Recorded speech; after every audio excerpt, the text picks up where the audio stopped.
Bismillahirrahmanirrahim.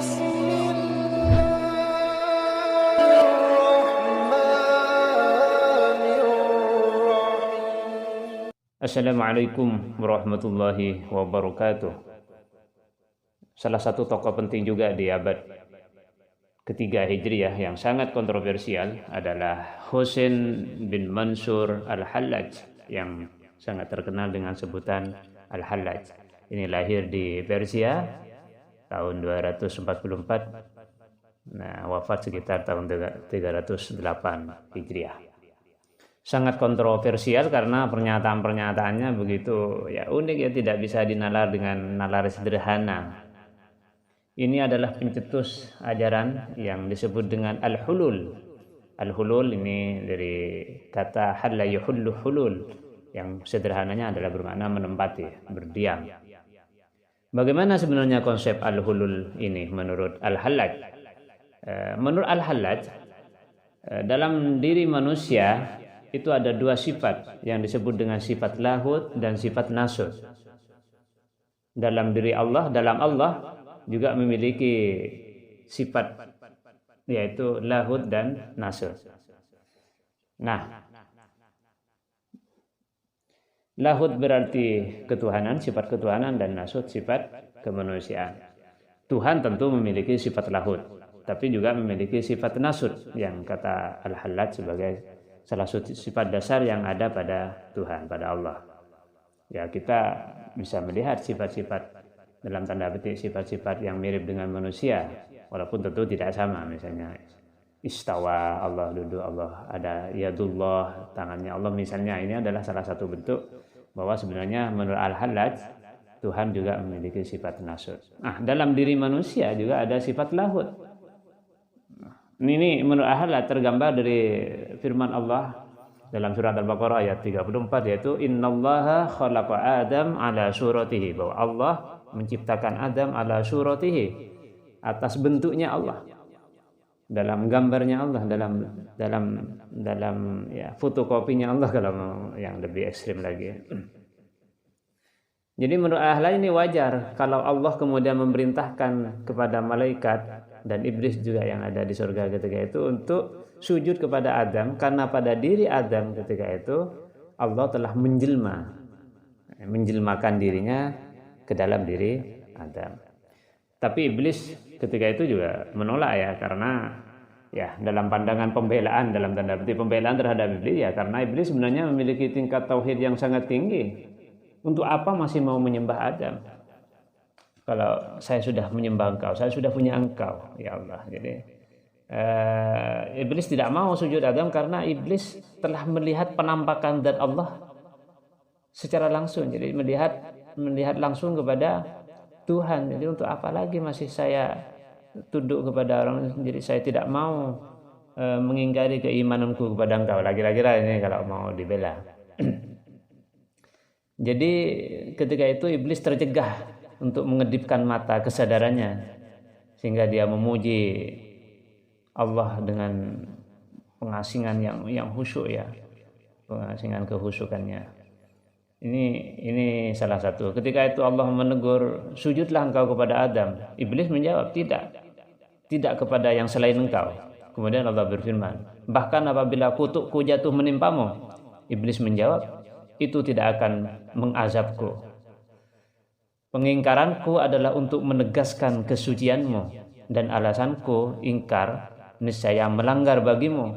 Tetapi apalah Adam dibandingkan denganmu, dan siapalah aku hingga dibedakan darimu.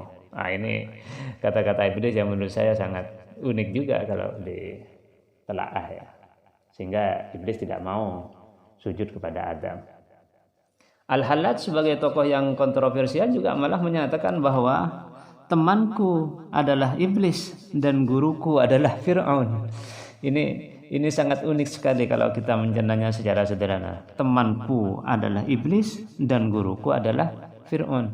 Karena yang tadi itu mungkin salah satu penyebabnya, bahwa iblis adalah seorang pentauhid sejati.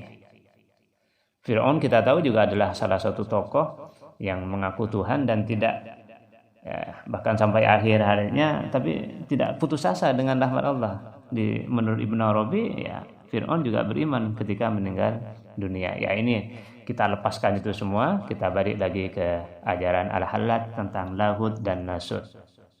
Maka bagi Al-Hallaj, ketika manusia sudah mampu melepaskan sifat-sifat nasudnya dan membangkitkan sifat-sifat lahudnya, maka saat itulah akan terjadi apa yang disebut dengan al-hulul, bahwa Tuhan kemudian akan berkenan menempati tubuhnya, memilih tubuhnya untuk sebagai tempat bagi terjadinya penempatan tersebut. Jadi ini yang dikatakan innallaha astafa ajsaman halla fiha bima'anir rububiyah wa azala anha ma'anil basyariyah. Allah berkenan memilih tubuh-tubuh untuk menjadikan ditempati ma'anir rububiyah, hakikat-hakikat ketuhanan, dan menghilangkan ma'ani al-basyariyah.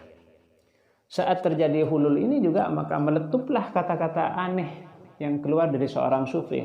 Al-Hallaj mengatakan ana al-haq, aku adalah kebenaran, aku adalah Tuhan yang maha benar.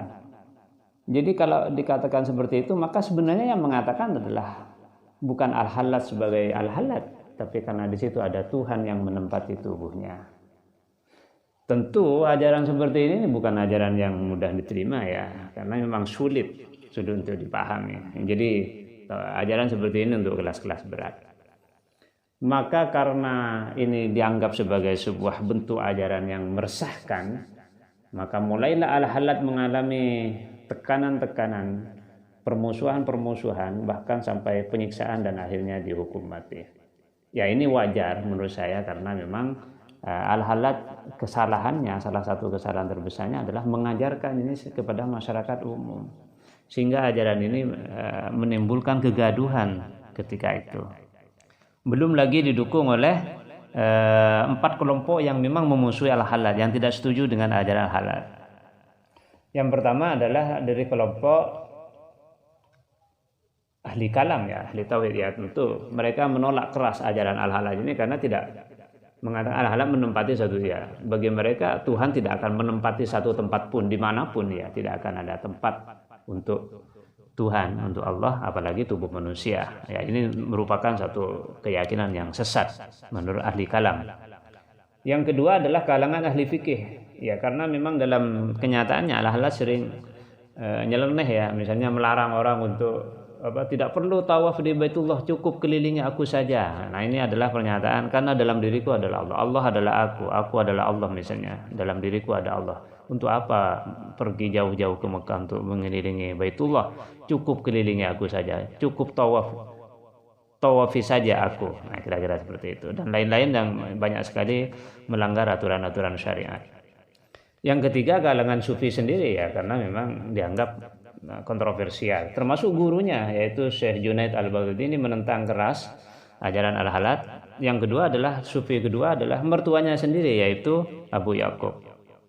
Nah, penentangan ini mendapat dukungan dari negara, dari kaum politisi. Nah, politisi ini misalnya Menteri Ali Ibnu Al-Furad dan Ali Ibnu Isa ini merasa terancam kedudukannya karena pengikut-pengikut Al-Hallaj semakin banyak dan ini akan membahayakan posisi mereka. Jadi ketika 4 kelompok ini bersatu, maka menjadi sangat kuat. Pemerintah mendukung penolakan dari ahli kalam, penolakan ahli fikih, penolakan dari ahli tasawuf. Ini mendapat dukungan dari pemerintah, merekomendasi. Maka mulailah Al-Hallaj ini dikejar-kejar, dihukum, pernah keluar lagi, dan akhirnya dihukum sampai pada akhirnya Al-Hallaj dijatuhi hukuman mati. Jadi sidang terakhir di kerajaan Bani Abbas pada tahun 309 Hijriah, atau mungkin ada yang mengatakan 308 ya, maka dijatuhi vonis bahwa Al-Hallaj dijatuhi hukuman mati. Yang jadi masalah adalah bahwa prosesi hukuman mati ini begitu kejam. Artinya tidak ada kekejaman, sepertinya tidak ada kekejaman hukuman mati yang dilakukan oleh orang Islam kepada orang Islam yang lain yang lebih mengerikan dibandingkan hukuman mati yang dijatuhkan kepada Al-Hallaj. Jadi sebelum dihukum mati, ia masih mengalami penyiksaan yang luar biasa, dipukuli, dicambuk, disalib, dipotong kedua tangannya, dicungkil matanya sehingga berdarah-darah, tapi Al-Hallaj tidak ada masalah. Jadi Al-Hallaj tetap dalam senyumnya ya mengatakan, ya Allah Tuhan, mereka itu adalah orang-orang yang tidak paham tentang cinta. Mereka adalah orang-orang yang terhijab. Al-Hallaj tenang-tenang saja, walaupun memang harus meninggal dengan penyiksaan tersebut.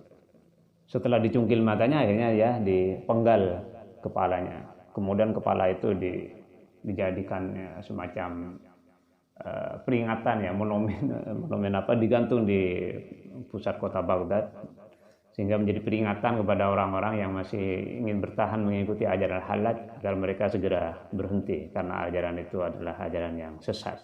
Setelah itu tubuhnya kemudian dibakar dan abu pembakaran kemudian dibuang ke sungai yang ada di Irak, yaitu namanya Sungai Tigris. Jadi walaupun dilarang sedemikian rupa, ajaran Hallaj ini sebenarnya diam-diam tetap saja menyebar. Artinya para muridnya, para pengikutnya itu diam-diam masih banyak yang menyimpan dan mengikuti ajaran-ajaran yang pernah diajarkan oleh Al-Hallaj. Mereka kemudian menamakan kelompoknya sebagai Al-Hallajiyun, adalah pengikut-pengikut Al-Hallaj. Ya sama saja, di Indonesia juga pengikut-pengikut Gus Dur misalnya menamakan dirinya sebagai Gus Durian.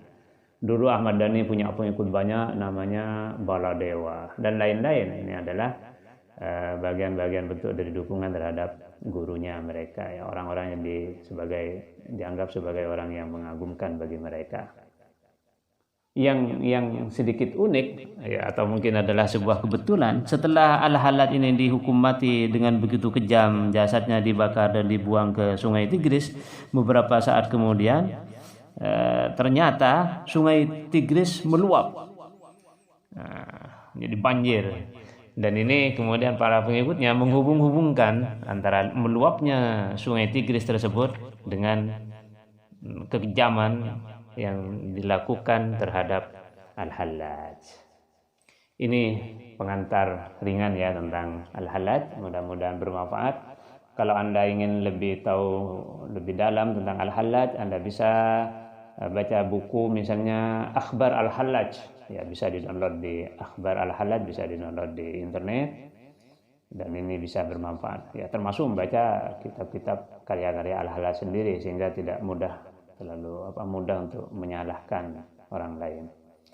Misalnya At-Tawasin yang sudah diterjemahkan dalam bahasa Indonesia menjadi kitab kematian. Ya, banyak sekali saya kira buku-buku yang membahas tentang Al-Hallaj. Terima kasih, mudah-mudahan ini bermanfaat, karena ini hanya pengantar ringan, jadi Anda harus mendalaminya di kajian-kajian yang lebih serius, terutama bagi kalian yang memang melakukan studi mendalam tentang pemikiran Al-Hallaj ini.